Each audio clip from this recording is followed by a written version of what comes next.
Alright, ladies and gentlemen, welcome back to game number 2 in this best of 9 series for the Winter Tournament Grand Finals between H2O and LordRaphael. What maps do we have, Zuter, for this? Yeah, I wanted to go over the map pool very quickly.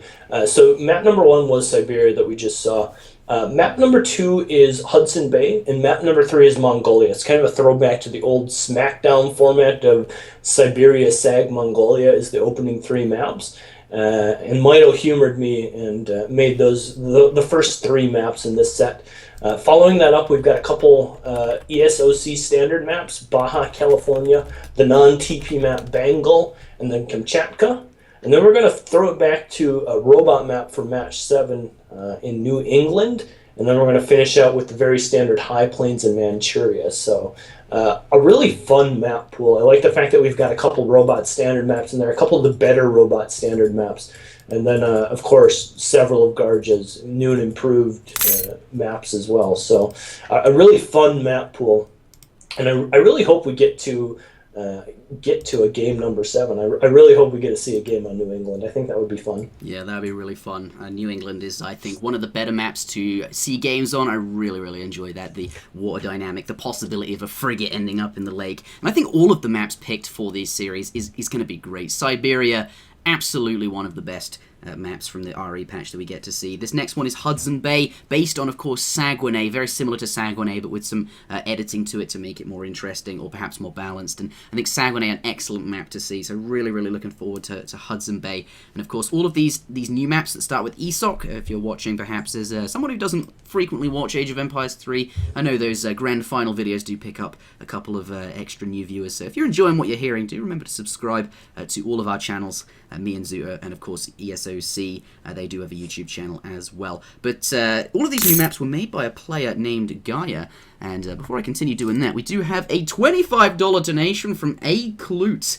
Keep up the great work, he says. Thank you very much. I'm sorry if I pronounced your name wrong. And also $2 from Huge Slong Daddy Guy. Again...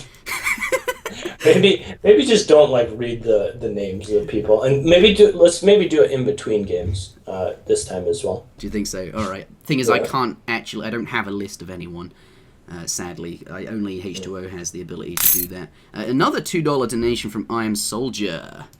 So thank you very much for that. But yes, these maps were made by Gaia, a player named Gaia, these new ones here, and we took community feedback, or at least he did, and he made all of the games all the maps very nice. So the games played on them would be very even, or the hunt spawns would be more even, and all of the resource spawns would be more even. But yeah, Hudson Bay is our next map here in this series, and of course that is going to dictate the civilizations that might be played. Of course, H2O won the first game, therefore he is required to select the next civilization first for this series, and has elected to go with Germany by the looks of it, Zuter. LordRaphael does get to pick second. What do you think he's going to pick? Yeah, a mirror, honestly. I mean, when it comes down to it, high-level players like to play mirrors. I mean, especially when you get into PR40 plus land, the civilization discrepancy in the strengths and weaknesses that they have do kind of start to shine through. If LordRaphael does not want to play a mirror, he's not keen to play a German mirror, he'll probably need to do something like France.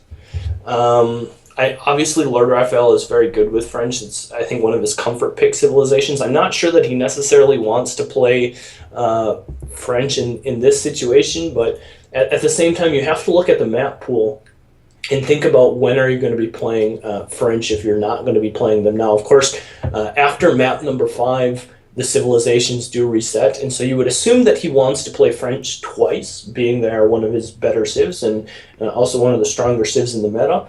And so if he's not going to play them now, Mongolia is not a great French map, which is the next map.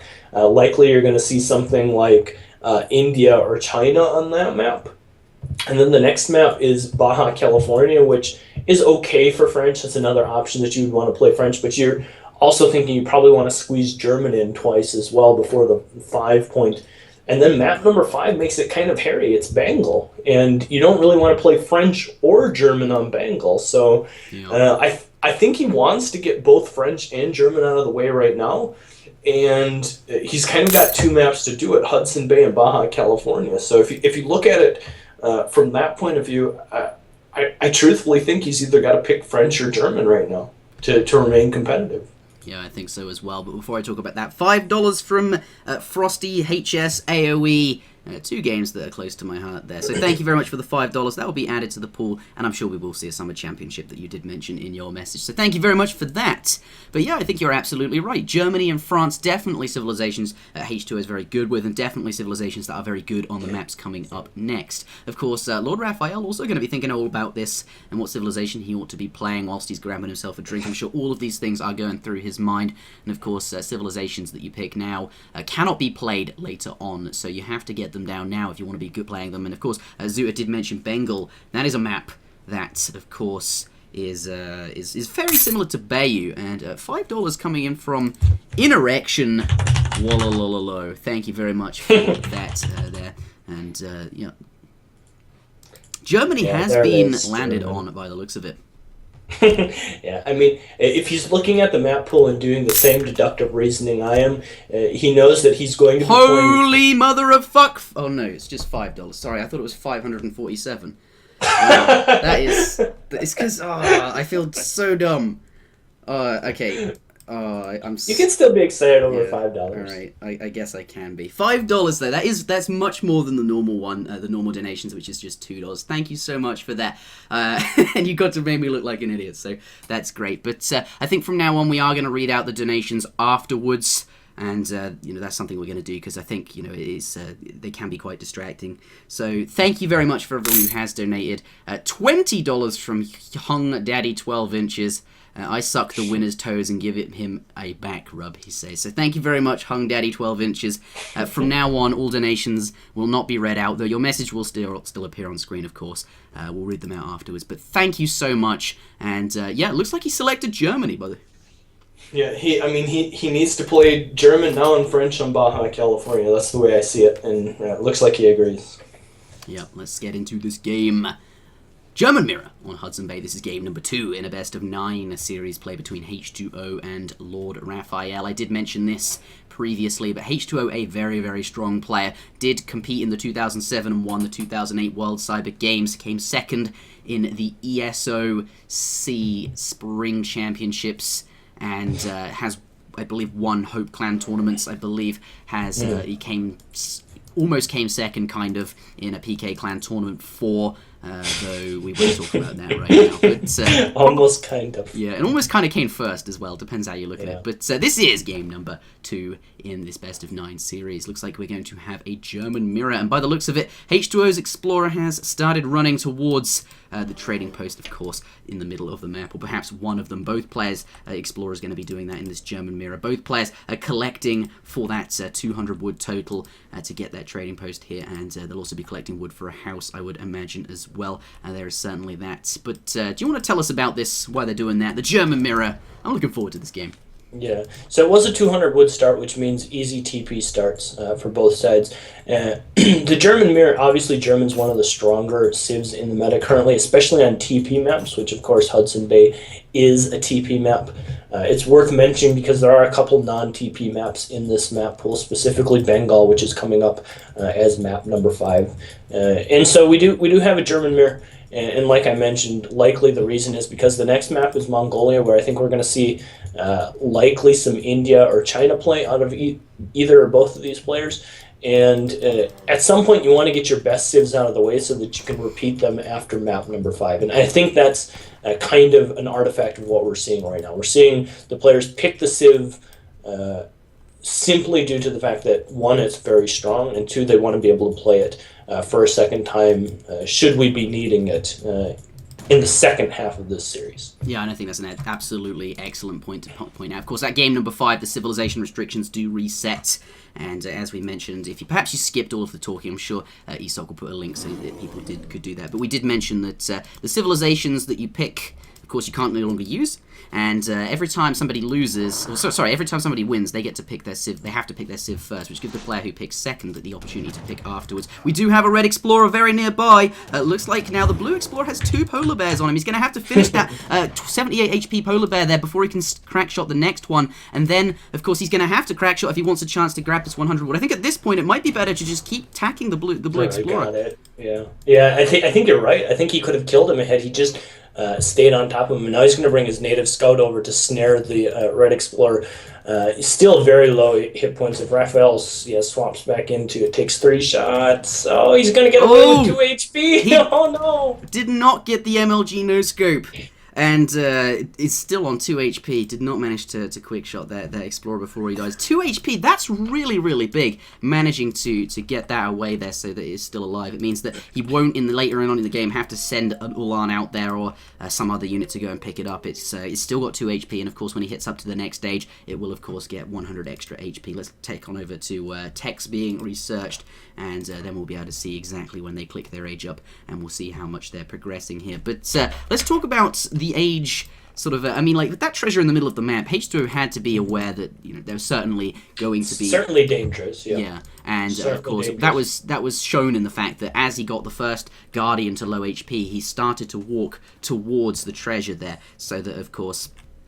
he could see if anything was nearby. As a result, did manage to pick that treasure up, so nicely done from him. But let's talk about that who won age 1 kind of thing. Let's take a look at the treasures they got here. And so H2O does pick up 100 wood and 30 coin. They both got that trading site here. Looks like there's a 90 food treasure there. A villager very, very close by. I imagine he's going to head on over to that once this final wolf dies. It does get crack-shotted.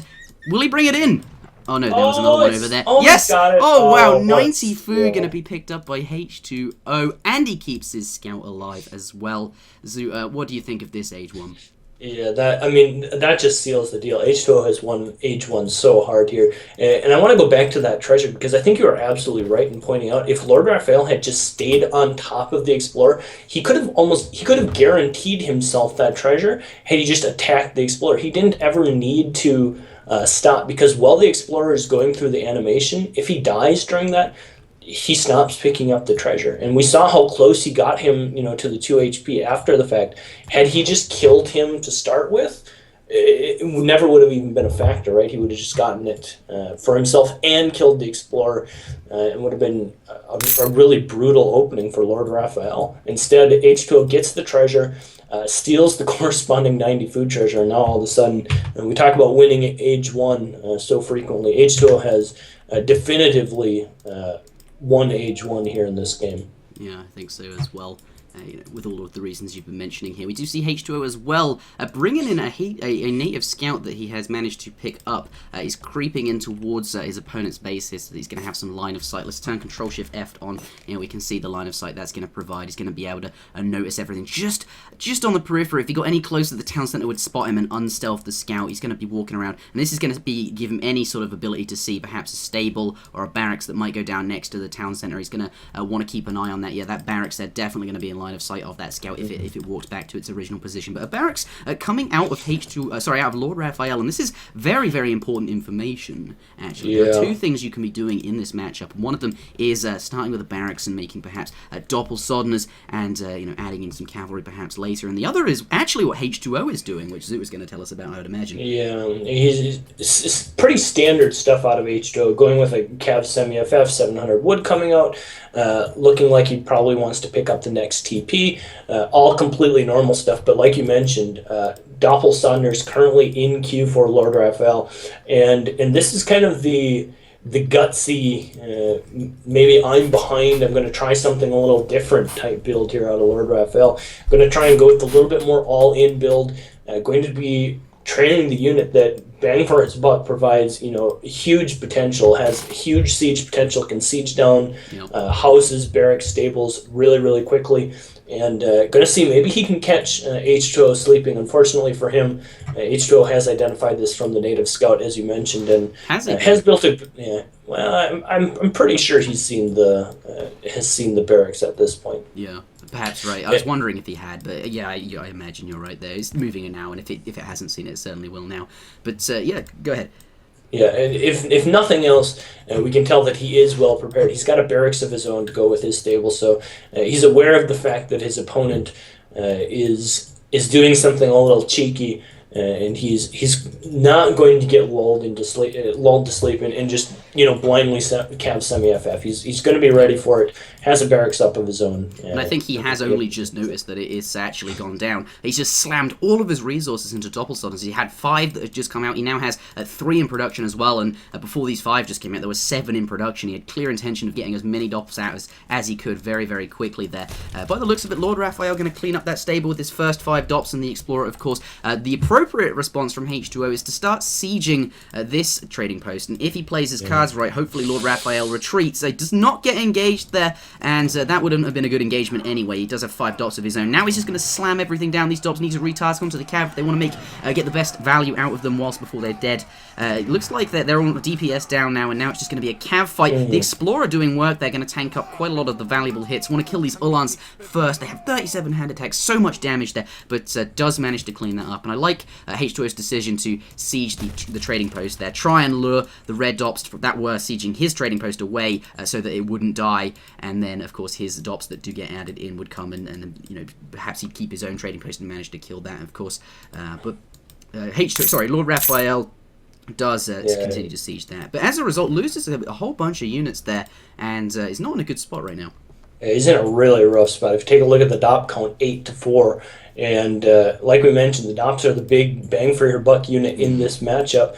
And now H2O, he knows he's in an advantage. If nothing else, he can run in here and force an almost immediate Minutemen call. Here do come another batch of Dops getting called. Yeah, they spawned on the side and then just started to take a couple of units of damage. Look at how much damage has been taken. That's really, really relevant. That's going to be very important in any fight that does happen there.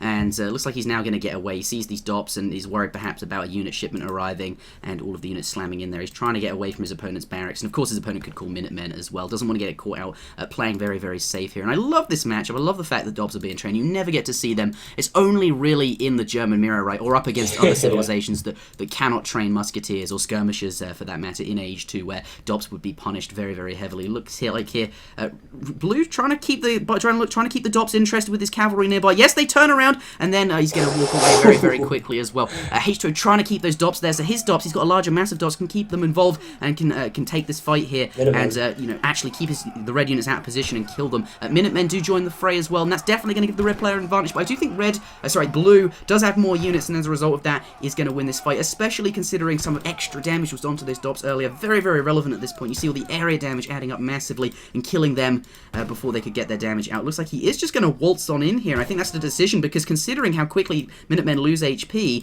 is going to switch to the cover mode there, so they take less damage, but is actually going to get cleaned up by a bunch of Dops. I was going to say that if he gets close and personal with those Minutemen, they'll all have 1 HP, and the area damage will clean them up very quickly there. But nice use of the cover mode, but sadly for H2O, it does look at that cav trying to get as much HP worth of damage in as he can. I think he's a little bit punished by the Minutemen for doing that there, but definitely worth trying to do. But yes, he does get caught. That is H2O, his units, by a fresh batch of Doppelstodders. But I think at this point is still definitely, or is he though? Actually, it's a very even game, even military unit populations, and actually LordRaphael slightly up in terms of military unit population. H2O is aging, which is the important thing here, but it is an important thing that you called out. That definitely wasn't overextension by H2O. That was 100% greed mode. There's no reason he needed to go in there and get caught by that reinforcing batch of Dops.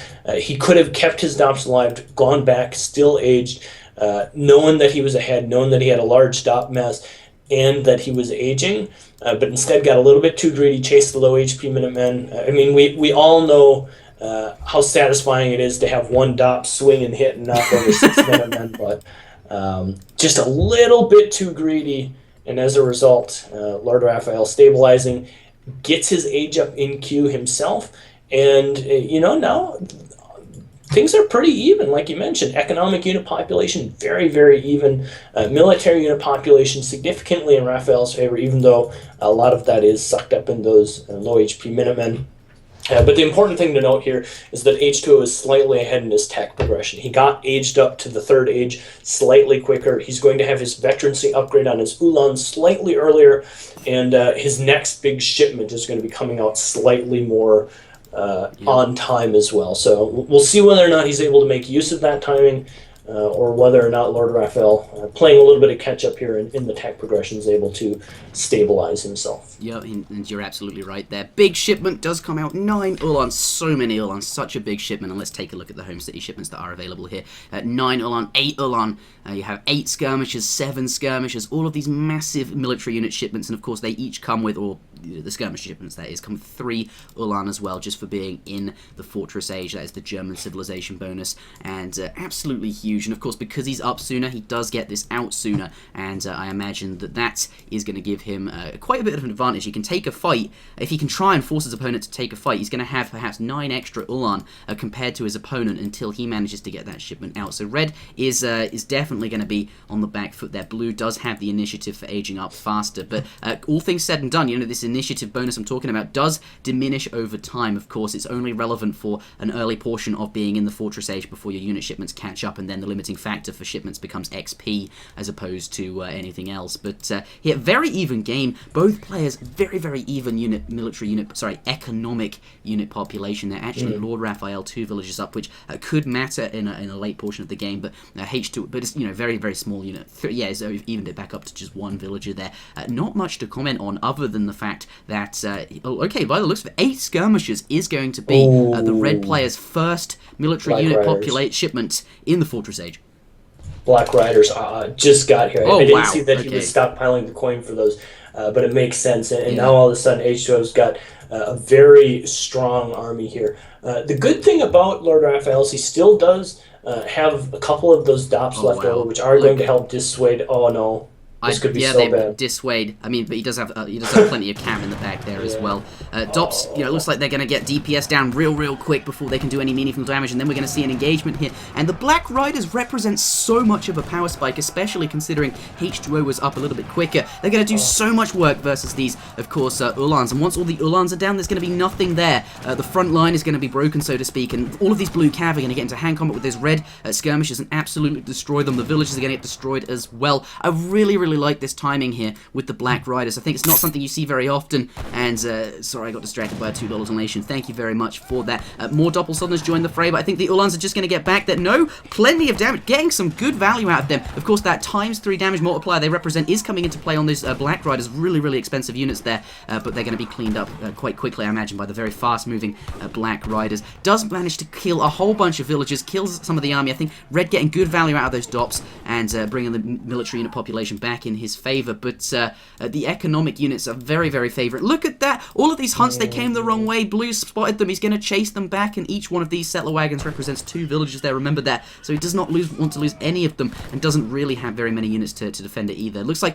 Blue does want to get back, perhaps he's concerned about another skirmisher shipment, and a combination of perhaps some war wagons or something like that coming out the stable as well, and is going to get back, wait for his next shipment. But I did wonder why he wasn't pushing out Zoo. It makes sense now that Black Riders came on. He's waiting for the Black Riders. Also, one important thing that I want to highlight about that fight is LordRaphael's veterancy upgrade for his Ulans hit about 75% of the way through the fight, and most of his Ulans had already died, and arguably he couldn't waste any more time. He couldn't stand to lose any more time, just due to the fact that he was basically standing right on top of his economy when he was defending it. But at the same time, fighting before your upgrades comes in is always such a painful experience. Yeah.